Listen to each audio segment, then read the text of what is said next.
Good evening everyone, welcome to knowledge account. Railway group D previous year GK আমরা করছিলাম। আজকে 9 নম্বর class. আমরা আজকে আরও কিছু প্রশ্ন দেখব। আই বাটনে তোমাদের লিঙ্ক দেওয়া আছে প্লেলিস্টের, বা তোমরা প্লেলিস্টে গিয়ে একটু সার্চ করে নেবে railway group D previous year GK. ওখানে তোমাদের আগের সবকটা রয়েছে। সরি, রেলওয়ে এনটিপিসি বলে দেখবে একটা পিওয়াই কিউ দেওয়া আছে, সেখানেও তোমরা এনটিপিসিগুলো পাবে। যাই হোক, এই ক্লাসটা তোমাদের 7টার সময় প্রতিদিন সন্ধ্যাবেলা হয়, আর বাদবাকি অন্যান্য ক্লাসের শিডিউলও তোমরা দেখতে পাচ্ছ। ডাব্লিউবিপির ক্লাস তোমাদের কেস স্টাডিতে 6টা থেকে হচ্ছে, আর সকাল 10:30টার ক্লাসটাও তোমাদের বিভিন্ন এক্সামের জন্য রয়েছে। তো আমাদের ইউটিউব চ্যানেলে সাবস্ক্রাইব করার পরেও তোমাদের কাছে নোটিফিকেশন না গেলে তোমরা আমাদের টেলিগ্রাম চ্যানেল নলেজ অ্যাকাউন্টটাতে একটু জয়েন করে নিও, তাহলে কখন কোন ক্লাস হচ্ছে এটা তোমরা বুঝতে পারবে। ওকে। আর আগস্ট থেকে ডিসেম্বরের কারেন্ট অ্যাফেয়ার্স তোমাদের ইবুকে অ্যাভেলেবেল, তোমরা ওখান থেকে কালেক্ট করে নিতে পারবে। আদারওয়াইজ কোর্স থেকে তোমরা পুরো কারেন্ট অ্যাফেয়ার্সের পিডিএফ এবং তার সাথে সাথে কারেন্ট অ্যাফেয়ার্স 2024-এর মক টেস্ট এবং রেলওয়ের জন্য স্পেশাল 2023-এরও কারেন্ট অ্যাফেয়ার্সের মক টেস্ট প্লাস স্ট্র্যাটেজিকের 1000+ কোয়েশ্চেন, সেগুলো তোমাদের এই কোর্সটাতে রয়েছে। তোমরা এখান থেকে গিয়ে এটা কালেক্ট করে নিতে পারবে। কেমন? চলো। ভারতের জাতীয় কংগ্রেসের কোন অধিবেশনে পূর্ণ স্বরাজ ঘোষিত হয়? যারা যারা লাইভে আছো অ্যান্সার করার চেষ্টা করো। এই ক্লাসটা তোমাদের রোজ আমি লাইভই করাই, বাট আজকে আমি নেই, তাই তোমাদের জন্য মানে আগে থেকে এটা রেডি করে দিয়ে যাচ্ছি। তোমাদের সাথে আমি কমেন্ট বক্সে থাকবো। কেমন? ভারতের জাতীয় কংগ্রেসের কোন অধিবেশনে পূর্ণ স্বরাজ ঘোষিত হয়? তো এটা কি হয়ে যাবে? লাহোর। দেখো, 1929 সালের 19শে ডিসেম্বর ভারতীয় জাতীয় কংগ্রেসের লাহোর অধিবেশনে ঐতিহাসিক পূর্ণ স্বরাজ প্রস্তাবটা পাশ হয়েছিল। 1930 সালের 26শে জানুয়ারি ভারতের জাতীয় পতাকা তুলে স্বাধীনতা দিবস পালন করা হয়েছিল। আর 1929 সালে ভারতের তৎকালীন ভাইসরয় ছিলেন লর্ড ডারউইন। তারপর ভারতীয় সংবিধানের কোন অংশে শিশু, মহিলা, তফসিলি জাতি এবং তফসিলি উপজাতিদের জন্য বিশেষ বিধান করার ক্ষমতা রাষ্ট্রকে দেওয়া হয়েছে? তো দেখো, এটা আমাদের গ্রুপ ডি 2018-তে এসেছিল। এটা তোমার রয়েছে পার্ট 3-তে। ঠিক আছে, 15-3 নম্বর আর্টিকেলে রাষ্ট্রকে নারী আর শিশুদের স্বার্থ রক্ষার জন্য বিশেষ বিধান তৈরি করার ক্ষমতা দেওয়া হয়েছে। 14 থেকে 18 নম্বর অনুচ্ছেদটা সাম্যের অধিকার রয়েছে, আমরা জানি, তো তার মধ্যেই এটা পড়ছে। পার্ট 1-এ ভারতের ইউনিয়ন আর তার ভূখণ্ড আছে। পার্ট 5-এ আছে কেন্দ্র সরকার সম্পর্কিত বিধান, আর পার্ট 6-এ আছে রাজ্য সরকার সম্পর্কিত বিধান। নেক্সট, কোন ভাষায় সম্রাট অশোকের শিলালিপি রচিত হয়েছিল? সম্রাট অশোকের শিলালিপি রচিত হয়েছিল কোন ভাষায়? প্রাকৃত ভাষায়। অশোকের অধিকাংশ শিলালিপি প্রাকৃত ভাষায় এবং ব্রাহ্মী লিপিতে লেখা হয়েছিল। বড় আর ছোট মিলিয়ে সম্রাট অশোকের মোট 33টা শিলালিপি পাওয়া গেছে। 1838 সালে জেমস প্রিন্সেপ অশোকের শিলালিপির পাঠোদ্ধার করেন। তারপর কোনো বস্তু স্থির অবস্থা বা গতিশীল অবস্থাকে রোধ করার প্রবণতাকে কি বলা হয়? কোনো বস্তু স্থির অবস্থা বা গতিশীল অবস্থাকে রোধ করার প্রবণতা, সেটাকে আমরা কি বলি? সেটাকেই আমরা বলি জাড্য। দেখো, বুলেট ব্যাচটা তোমাদের রেলওয়ে গ্রুপ ডি এবং এনটিপিসির জন্য একটা ফাউন্ডেশন ব্যাচ, যেখানে তোমাদের এনসিইআরটি সিলেবাস ফলো করে পুরো এনটিপিসি এর গ্রুপ ডি সমস্ত জিনিসটা কভার করা হয়েছে কনসেপচুয়ালি, এবং previous year question, chapter wise mock test, full length mock test, এগুলোরও ব্যবস্থা তোমাদের এই ব্যাচটার মধ্যে রয়েছে। আরও ডিটেলস জানার জন্য তোমরা এই নাম্বারে হোয়াটসঅ্যাপ অথবা কল করে নিও। আর 31 জানুয়ারি পর্যন্ত তোমাদের এই অফার প্রাইসে তোমরা এটা জয়েন করতে পারবে। ডেমো ক্লাস, ডেমো পিডিএফের জন্য এই ব্যাচগুলোর তোমরা পেড কোর্সে গিয়ে দেখতে পারো। জিডি, এমটিএস, সিএসএসএল-এর জন্য প্রাপ্তি ব্যাচ, এসএসসি রেলের জন্য দুটোর একসাথে তোমাদের কম্বো ব্যাচের অপশন রয়েছে, আর ডাব্লিউবিপি কেপির জন্য পরিবর্তন ব্যাচ। ক্লার্কশিপের মেইন ব্যাচেরও তোমাদের ক্লাস চলছে এখানে। এছাড়া আর অন্যান্য সাবজেক্ট ওয়াইজ কোর্সেস তোমরা অ্যাপে পেয়ে যাবে, ওখানে গিয়ে দেখো। তোমাদের কিছু জিজ্ঞাসা করার থাকলে এই নাম্বারে হোয়াটসঅ্যাপ অথবা কল করে নেবে। তো আমাদের 5 নম্বর প্রশ্ন, কোষ প্রাচীরবিহীন বহুকোষী প্রাণীকে নিচের কোন শ্রেণীর অধীনে রাখা যায়?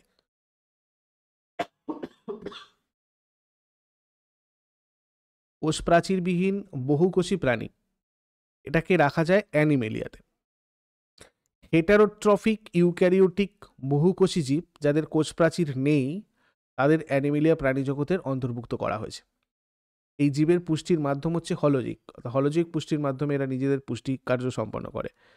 অ্যানিমেলিয়া প্রাণীরা বহুকোষী এবং সংকোচনশীল প্রোটিনের উপর ভিত্তি করে সিলিয়া, ফ্ল্যাজেলা বা পেশিবহুল অঙ্গগুলোর সাহায্যে চলাফেরা করে।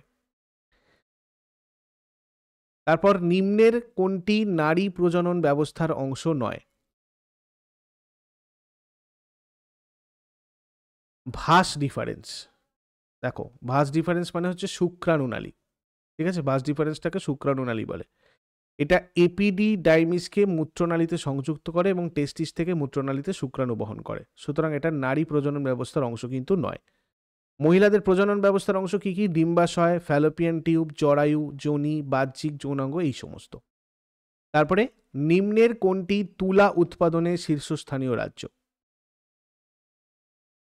তুলা উৎপাদনে শীর্ষস্থানীয় রাজ্য কোনটা? গুজরাট। তুলা চাষের জন্য কালো মাটি সবচেয়ে উপযুক্ত, কারণ কালো মাটি দীর্ঘ সময় ধরে আর্দ্রতা ধরে রাখে আর প্রচুর পরিমাণে থাকে।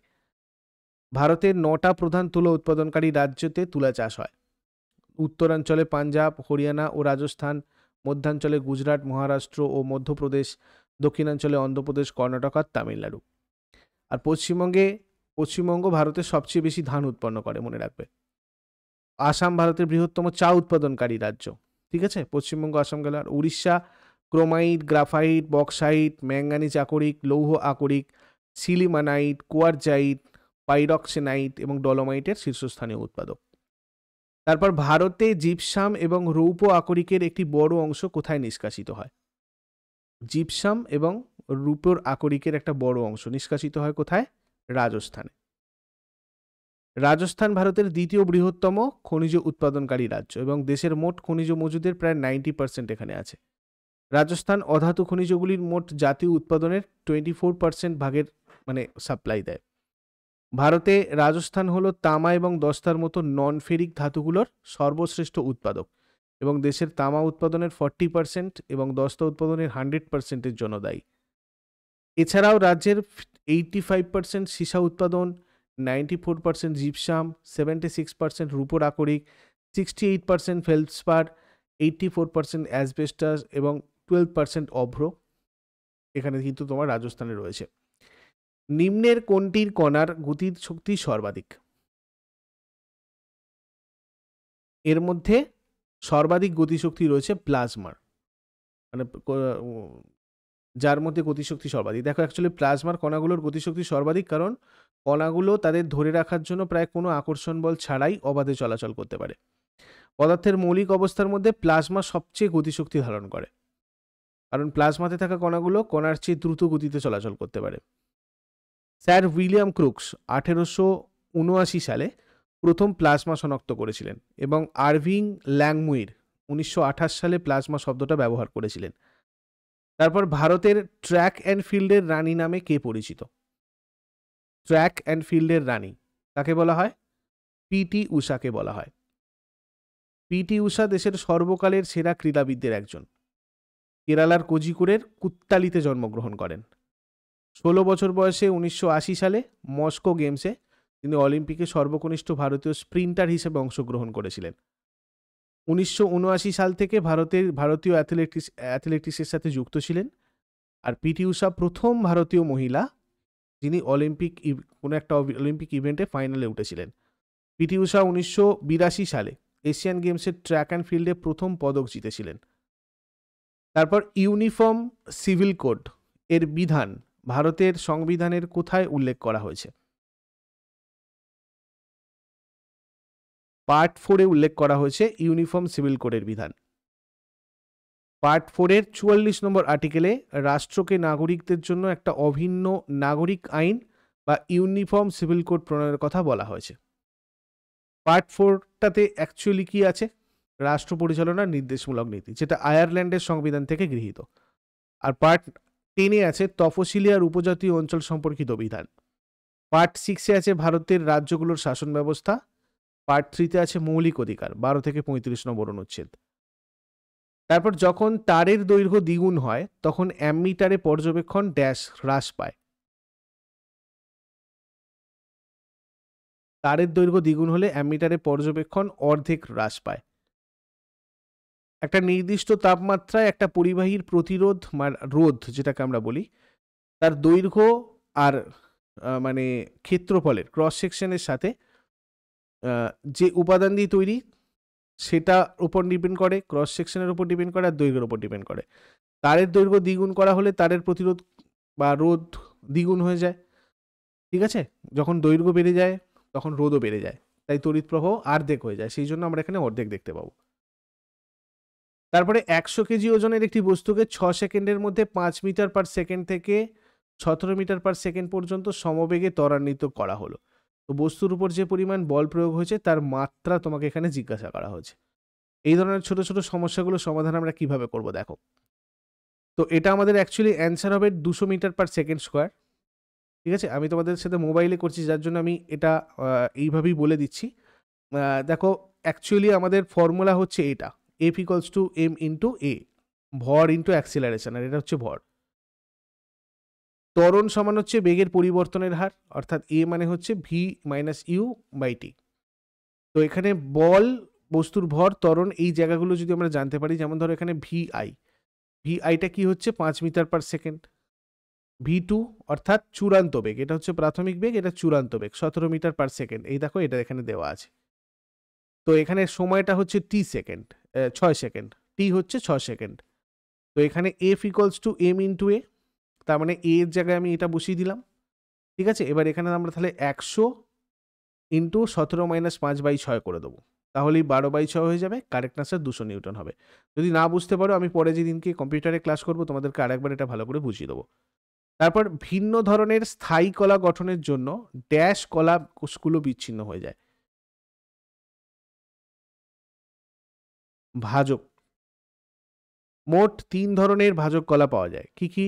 অগ্রস্থ ভাজক কলা, নিবেশিত ভাজক কলা আর পার্শ্বস্থ ভাজক কলা। প্রতি বছর আন্তর্জাতিক নারী দিবস কোন দিন উদযাপিত হয়?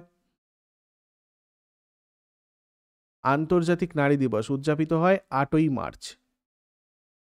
2024-এর একটা থিম ছিল invest in women, accelerate progress. নিম্নের বিকল্পগুলির মধ্যে সর্বাধিক তড়িৎ ধনাত্মক মৌল কোনটি?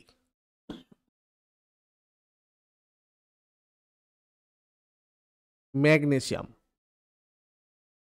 তড়িৎ ধনাত্মক মৌলের সাধারণ যোজ্যতা 1, 2, 3 হয়। যে পরমাণুগুলোর যোজন স্তরে 1, 2, 3 ইলেকট্রন স্থিতিশীল ইলেকট্রন বিন্যাস অর্জন করতে তাদের ইলেকট্রন ত্যাগ করে থাকে, অর্থাৎ বাইরের কক্ষে, সর্ববহিস্থ কক্ষে যদি 1, 2 বা 3 হয় তাহলে সেক্ষেত্রে তারা ইলেকট্রন ত্যাগ করে। আর যদি তোমার ধরো 5 হলো, তারপর 6 হলো, 7 হলো, তখন তারা ইলেকট্রন গ্রহণ করে। তো সেক্ষেত্রে তখন ওটা তড়িৎ ধনাত্মক আর আমরা বলি না, তখন তড়িৎ ঋণাত্মক হয়ে যাবে, কেননা তখন নেগেটিভ আয়নকে ওরা নিতে পারে, ইলেকট্রন গ্রহণ করতে পারে, তখন নেগেটিভ ইলেকট্রন বেশি হয়ে যায়। আর 1, 2, 3 থাকলে সেগুলো ছেড়ে দেয়, তাই ইলেকট্রন কমে গেলে প্লাস হয়ে যায়, মানে ক্যাটায়ন হয়ে যায়।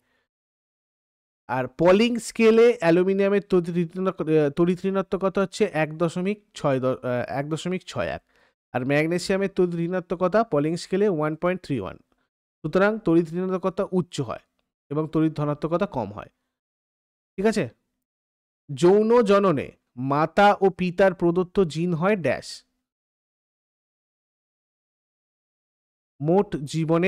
মোট জিনের অর্ধেক। প্রতিটা মানবকোষে 23 জোড়ায় 46টা ক্রোমোজোম থাকে।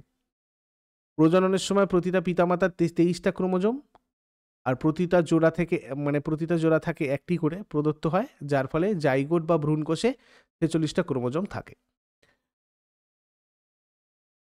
দেখো ক্রোমোজোম দু ধরনের, অটোজোম আর অ্যালোজোম।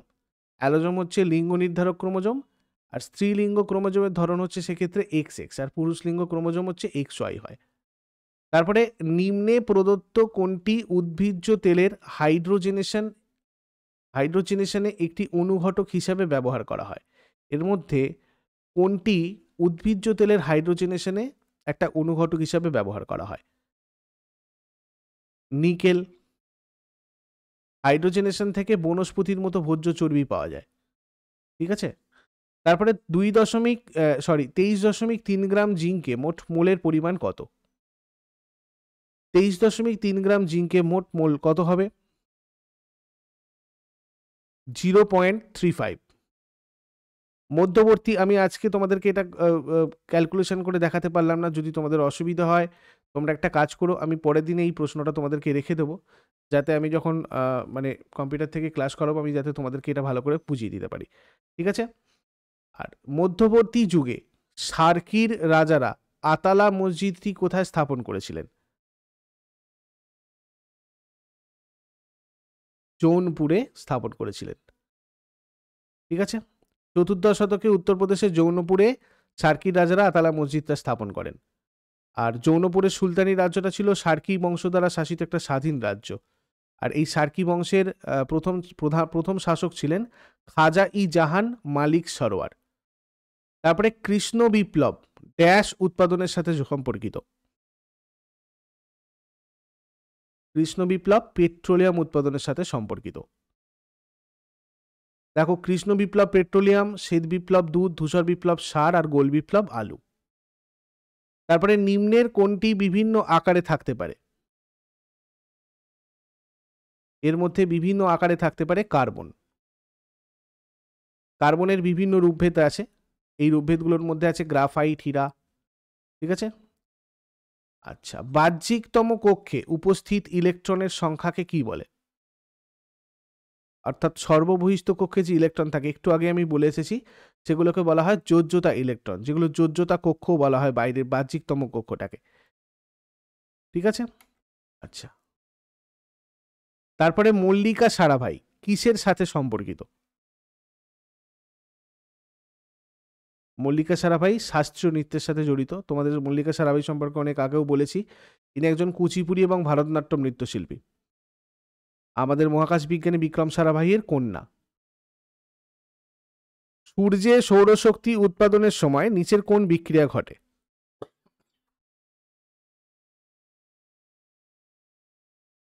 পারমাণবিক সংযোজন।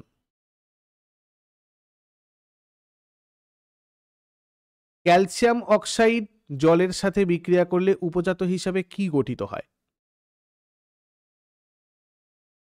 পলিচুন গঠিত হয়, CaO।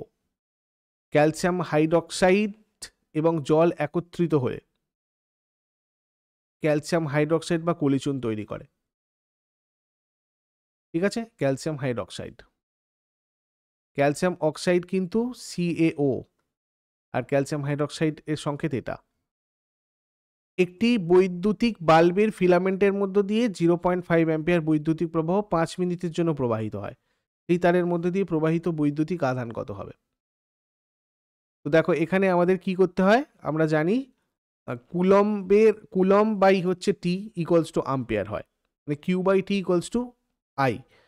তো এখানে 150 সি হবে, তার কারণ আমাদের কিউ বার করতে বলেছে। ঠিক আছে, বৈদ্যুতিক প্রবাহ আই তোমাকে দিয়ে দিয়েছে, টি দিয়ে দিয়েছে, আর টাইম মানে তাহলে আমাদের কি করতে হবে, 5 ইন্টু 60, তাই তো? টি ইকুয়ালস টু আই কিউ হবে। তো সেক্ষেত্রে টি ইকুয়ালস টু আমাদের 300 সেকেন্ড হবে, আর কিউ ইকুয়ালস টু তাহলে 0.5 এর সাথে আমি যদি 300 গুণ করে দিই কত হবে, 150 কুলম্ব। ঠিক আছে, আগে আমাদেরকে কিন্তু সময়টা সেকেন্ডে করে নিতে হবে, তারপর সেটাকে গুণ করতে হবে। তারপর নিম্নের কোন শক্তি সবসময় ধনাত্মক হয়? সবসময় ধনাত্মক হবে গতিশক্তি, গতিশক্তি ঋণাত্মক হতে পারে না। ঠিক আছে, 15 কেজি ভরের একটি বস্তু 5 মিটার পার সেকেন্ড গতিতে চলছে, তাহলে এর উপর যে বল কার্য করবে সেটা কত হবে?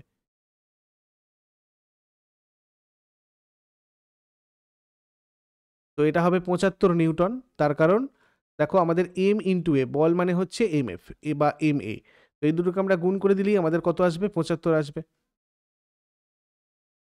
অক্সিজেনের ক্ষেত্রে হ্যালোজেন শ্রেণীর সর্বোচ্চ যোজ্যতা কত? 7। তো দেখো, আজকে আমি তোমাদের এই 30টা কোয়েশ্চেনই করালাম, যেহেতু আমি নেই, আমি 40টা আজকে আর করাতে পারলাম না। আমি নেক্সট দিন থেকে তোমাদের আবার যেরকম 40টা করে করাবো। আর ইউজফুল বলে মনে হলে অবশ্যই সবাই লাইক করো। আর তোমাদের আমি বুলেট ব্যাচের কথা অলরেডি বলেই দিয়েছি, তোমরা যারা যারা পেড ব্যাচ বা PDF এর জন্য যোগাযোগ করতে চাও, এই নাম্বারে তোমরা হোয়াটসঅ্যাপ করে নিও। আর রেলওয়ের জন্য তোমাদের স্পেসিফিক ব্যাচ হচ্ছে বুলেট ব্যাচ, কেমন? আর টেলিগ্রামে জয়েন করে নিও, কাল থেকে সমস্ত ক্লাস তোমাদের লাইভ হবে। আমি আজকে যেহেতু একটা জায়গায় এসেছি, তাই এটা আগে থেকে তোমাদের করা, তোমরা এটা কি বলে, আগের ক্লাসগুলো আই বাটনে ক্লিক করে প্লেলিস্ট আছে সেটা দেখে নাও। আর যারা যারা বুলেট ব্যাচে আছো, তা আমাদের NTPC দেখবে, আমি প্রিভিয়াস ইয়ারগুলো অ্যাড করে দিয়েছি, তোমরা ওখান থেকে গিয়ে এগুলো করে নেবে, কেমন? আর রেলওয়ে গ্রুপ ডিগুলো অ্যাড হয়ে যাবে পরে, ওখান থেকে তোমরা করে নিও। চলো, thank you so much, take care, good night.